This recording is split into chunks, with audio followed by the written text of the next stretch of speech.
Okay, Philadelphia സഭയെക്കുറിച്ചാണ് പറയുന്നത്. ആറാമത്തെ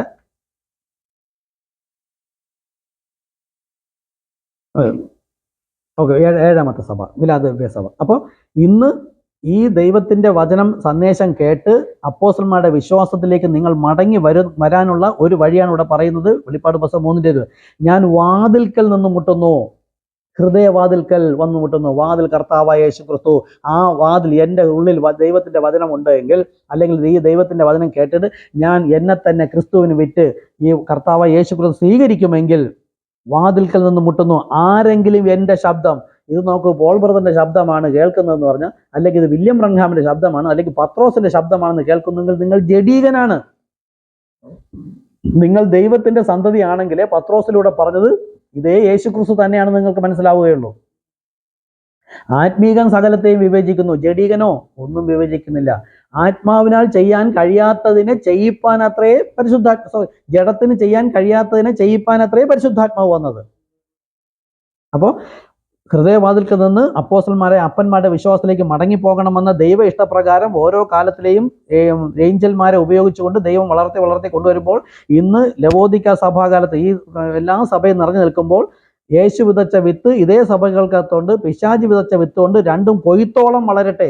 ഇതായിപ്പോൾ എന്നെ പോലുള്ളവർ വന്ന് കൊയ്യുകയാണ് അപ്പോസ്തലന്മാരുടെ വിശ്വാസത്തിലേക്ക് മടങ്ങി വരുവാനായിട്ട്.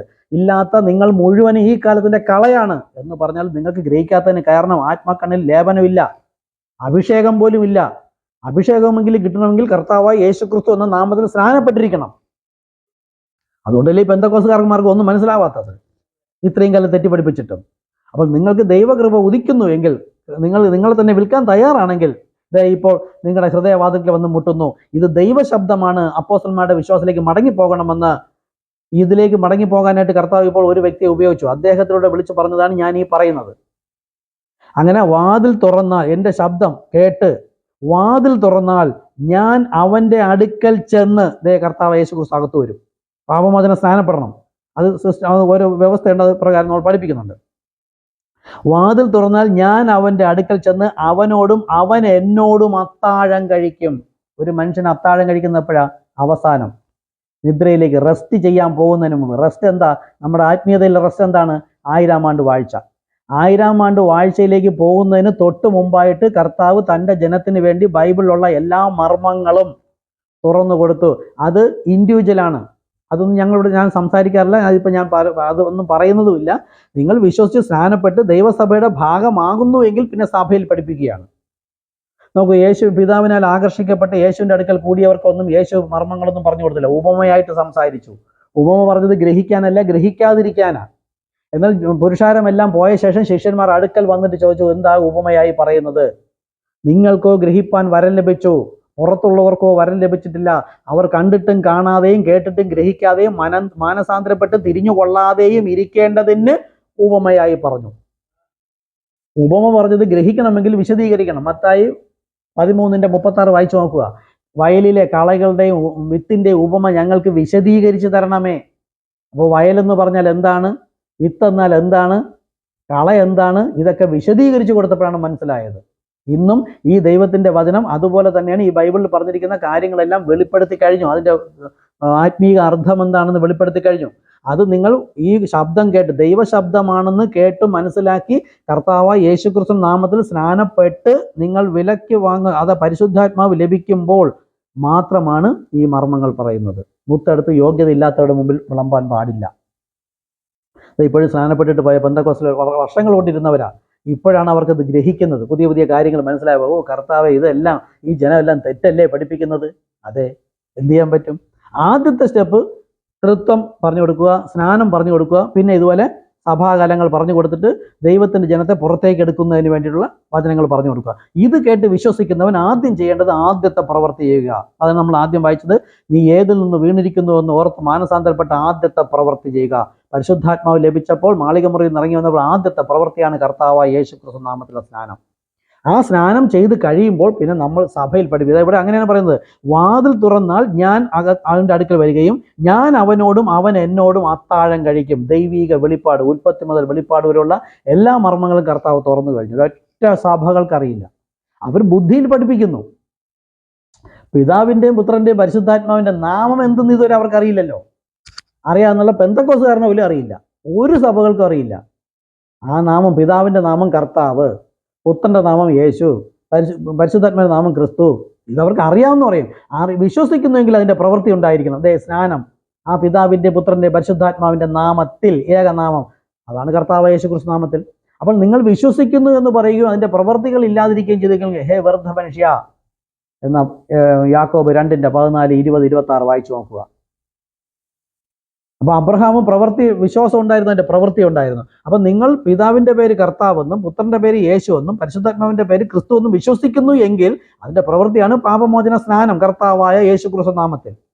അങ്ങനെ സ്നാനപ്പെട്ട് പാപം മോചിച്ച് പിന്നെ പരിശുദ്ധാത്മാവ് വന്ന് അഗ്നിയാലുള്ള അഭിഷേകം കൂടെ കഴിയുമ്പോൾ കർത്താവ് അകത്ത് വരികയും ഇതിലുള്ള മർമ്മങ്ങൾ മുഴുവൻ നിങ്ങളെ പഠിപ്പിക്കും. അല്ലാതെ പറഞ്ഞു തന്നിട്ടും ഗ്രഹിക്കില്ല. ഞാൻ ഈ മേഖലകളിലൂടെ എല്ലാം കടന്നു വന്നതല്ലേ, അതുകൊണ്ട് മനസ്സിലാവും.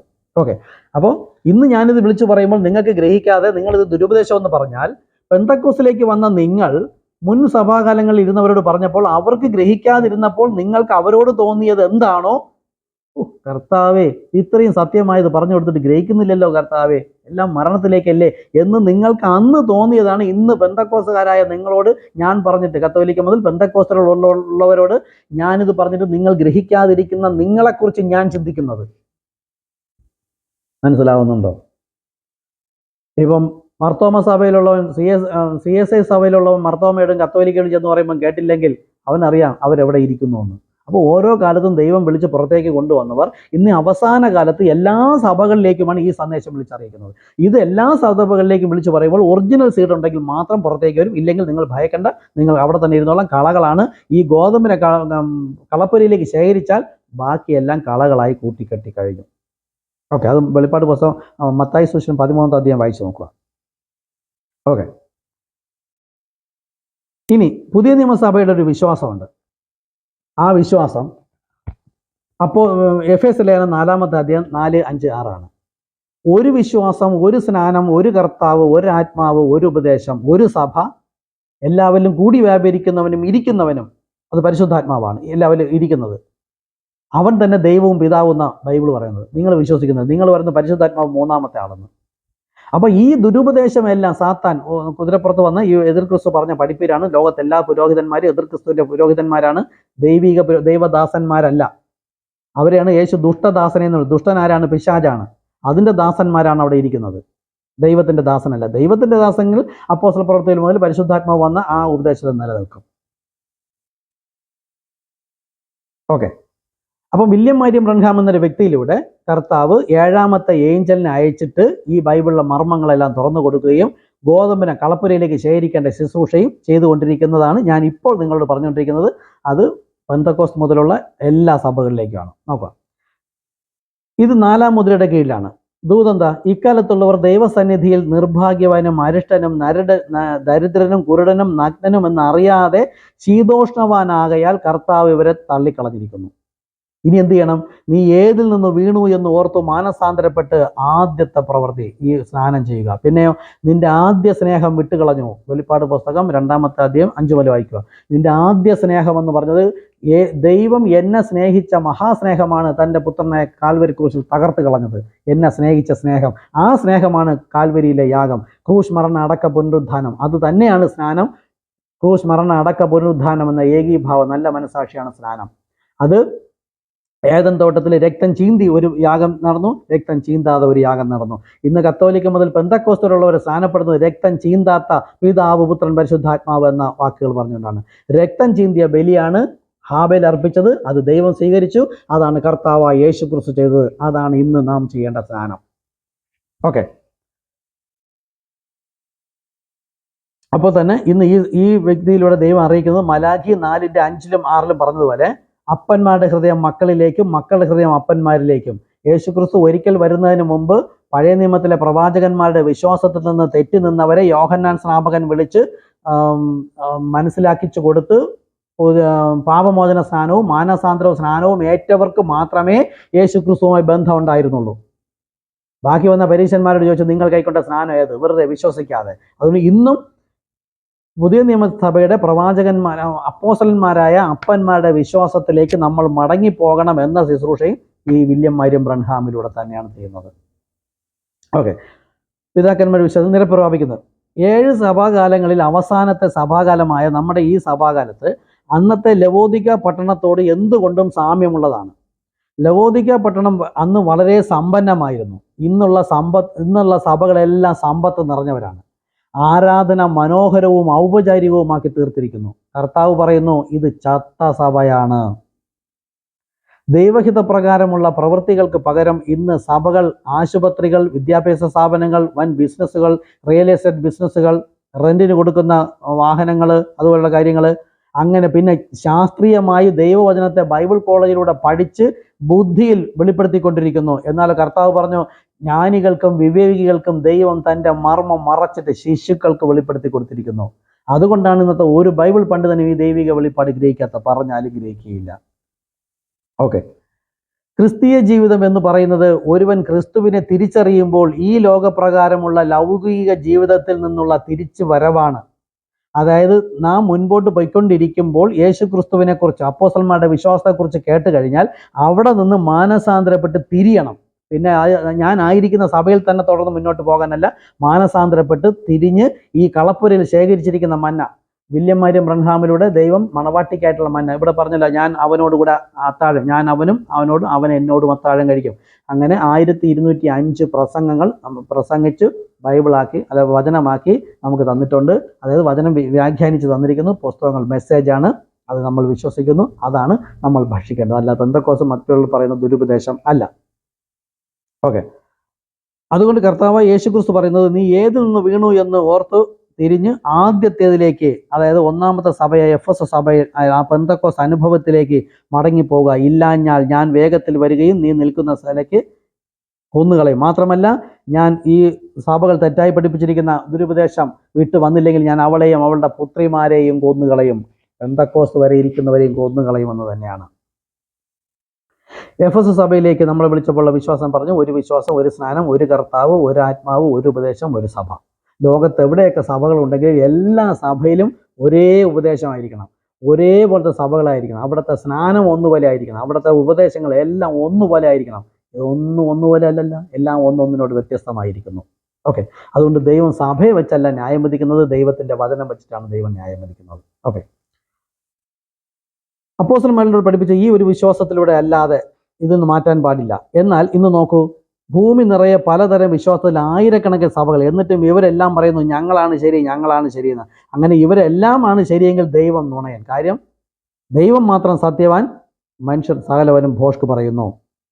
ഒരു കാര്യം കൂടി അറിയുക, ഇക്കാലത്തിന്റെ ദൂതൻ ഒരു ദൂതൻ മാത്രമല്ല, ഏലിയാവിൻ്റെ ആത്മാവോടും ശക്തിയോടും കൂടെ അവസാന കാലത്തെ ദൈവീക മണവാട്ടിയെ വിളിച്ച് സംഘടനാ സഭയെന്ന് പുറത്തേക്ക് കൊണ്ടുവരികയും അപ്പോസ്തലന്മാരായ അപ്പന്മാരുടെ വിശ്വാസത്തിലേക്ക് മടക്കി കൊണ്ടുവരികയും ചെയ്യുന്ന ഒരു ദൗത്യം കൂടി ഇദ്ദേഹം ചെയ്യും. മുൻപുള്ള പെന്തക്കോസ്ത് വരെയുള്ള ഏഞ്ചലിൽ ദൂതന്മാരിലൂടെ കർത്താവ് ഇത് ചെയ്തിട്ടില്ല. അതുപോലെ തന്നെ എല്ലാ മർമ്മങ്ങളും മുദ്രകളെല്ലാം തുറക്കുന്നത് വിഗ്രഹത്തിലൂടെയാണ്. എന്നാൽ ലോക ജഡീക സഭകൾ ഇന്നും പഠിപ്പിക്കുന്നത് മുദ്രകളൊന്നും തുറന്നിട്ടില്ല, അത് മഹോദര കാലത്താണ് എന്ന്. വാസ്തവമായി മുദ്ര എന്നത് ദൈവം ബൈബിളിൽ പല കാര്യങ്ങളും എഴുതി വച്ചിട്ടുണ്ട്. മാത്രമല്ല, ബൈബിൾ വായിക്കുമ്പോൾ ദൈവം നമ്മോട് സംസാരിക്കും. അങ്ങനെയുള്ള ദൈവത്തിന്റെ മർമ്മങ്ങൾ, വെളിപ്പാടുകളാണ് മർമ്മങ്ങളായിട്ട് ദൈവം വെച്ചിരുന്നത്. നോക്ക്, അതാണ് ഞാൻ പറഞ്ഞത്, പിതാവിന്റെ പുത്രന്റെ പരിശുദ്ധാത്മാവിന്റെ പേര് പോലും അവർക്കറിയില്ല. അറിഞ്ഞാൽ ആ നാമത്തിൽ സ്നാനപ്പെടുമായിരുന്നു. ഓക്കെ, ഇനി അത് ഈ മുദ്ര എന്ന് പറഞ്ഞാൽ എന്താണ്? ദൈവം ഒരു കാര്യം പറഞ്ഞിരിക്കുന്നത് അത് ആർ കേട്ട് ഗ്രഹിക്കണമെന്ന് ദൈവം നിശ്ചയിക്കും. എപ്പോൾ? ദൈവത്തിന്റെ വചനം വിശ്വസിച്ച് പ്രമാണിച്ചനുസരിച്ച് ആ ഒരു പ്രോസസ്സിലൂടെ വരുന്നവന് ദൈവം വെളിപ്പെടുത്തി കൊടുക്കും, ഇല്ലാത്ത ആർക്കും വെളിപ്പെടുത്തി കൊടുക്കില്ല. അത് ദൈവത്തിന് പിടിച്ചെടുക്കാനും കഴിയില്ല. ആ മറ്റേ സ്ത്രീ രക്തസ്രാവക്കാരി വന്നപ്പോൾ സൗഖ്യം പിടിച്ചെടുത്തതുപോലെ പിടിച്ചെടുക്കാൻ പറ്റുന്നതല്ല ഇത്. എനിക്ക് പിന്നെ ഈ ബൈബിൾ ജ്ഞാനികളെല്ലാം ഇവിടെ 12 വർഷം വരെ ബൈബിൾ കോളേജിൽ പഠിച്ച പാസ്റ്റർമാർ ഇവിടെ സ്ഥാനപ്പെട്ടു പോയിട്ടുണ്ട്. എൻ്റെ ഇവിടെ ഞാൻ സ്ഥാനപ്പെടുത്തി അയച്ചിട്ടുണ്ട്. എല്ലാം പഴയത് തന്നെ പോയി, പെന്തക്കോസ്ത് തന്നെ പോയിരിക്കുന്നു. അവർക്ക് അതാണ് വലുത്. അപ്പോൾ തിരിച്ചറിഞ്ഞു. ചിലർ വന്നിട്ട് പോയിട്ടില്ല, അങ്ങനെ ഉള്ളവരുണ്ട്. വർഷങ്ങളോളം ബൈബിൾ കോളേജിൽ പഠിച്ച് പെന്തക്കോസ്തിന്റെ ശുശ്രൂഷകരായി ഇരുന്നിട്ട് ഇവിടെ വന്നത് ഇപ്പം തന്നെ കഴിഞ്ഞ ശനിയാഴ്ച സ്ഥാനപ്പെട്ടവരുണ്ട്. ഇനിയിപ്പോൾ വരുന്നവരുമുണ്ട്. അവരും തിരിച്ചു പോകില്ല. അവർക്ക് കുറച്ച് കാര്യങ്ങൾ പറഞ്ഞു കൊടുത്ത്, അത് ദൈവമാണ് അത് ക്രിയ ചെയ്യേണ്ടത്. ഓക്കെ, ഇനി വില്യം മരിയം ബ്രൺഹാം എന്ന പേര് കേൾക്കുമ്പോൾ തന്നെ പലർക്കും വിഷമമാണ്. അപ്പോൾ അദ്ദേഹത്തിൻ്റെ പേര് ബൈബിളിലുണ്ടോ എന്ന് ഞാനൊരു കാര്യം ചോദിക്കട്ടെ. ബൈബിളിൽ ഓരോ കാലത്തും ദൈവം ഓരോ വ്യക്തികളെ ഉപയോഗിക്കുമ്പോൾ അവർ ജീവിച്ചിരിക്കുന്ന സമയത്ത് അവരുടെ പേരുകൾ ബൈബിളിൽ എഴുതിയിട്ടില്ല.